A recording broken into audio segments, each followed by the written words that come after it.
নাম কি? আমার নাম তপন কুমার মান্না। আচ্ছা, আপনি কোথা থেকে এসেছেন? আমি এসেছি মেদিনীপুরেরই, আমার বাড়ি কামারহাটা পেরিবাগানে। আচ্ছা, আপনার কি সমস্যা নিয়ে এসেছিলেন এখানে? আমার অ্যাকচুয়ালি আমি এসেছিলাম প্রথম আমার ডান চোখে সমস্যা, ঠিক মতো দেখতে অসুবিধা হয় দেখতে। ডান চোখে বন্ধ করলে আমি দেখতেই পাই না, মানে ঝাপসা আচ্ছা, দেখি সবসময়। আচ্ছা।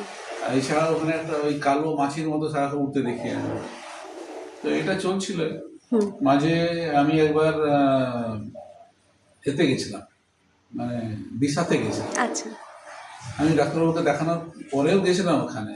গিয়ে আমার মনে হচ্ছে যে আমার অত দূরে যাওয়ার কোনো দরকারই নেই।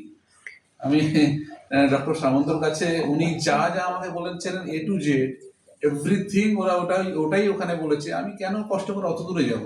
আচ্ছা। আমি মতামত চেঞ্জ করে আবার ডাক্তারবাবুর কাছেই আসি এবং পরে ডিসিশন নিই যে এইখানেই আমি অপারেশন করাবো। ফাইনালি আমি এখানে অপারেশন করিয়ে নিলাম। আচ্ছা, আচ্ছা।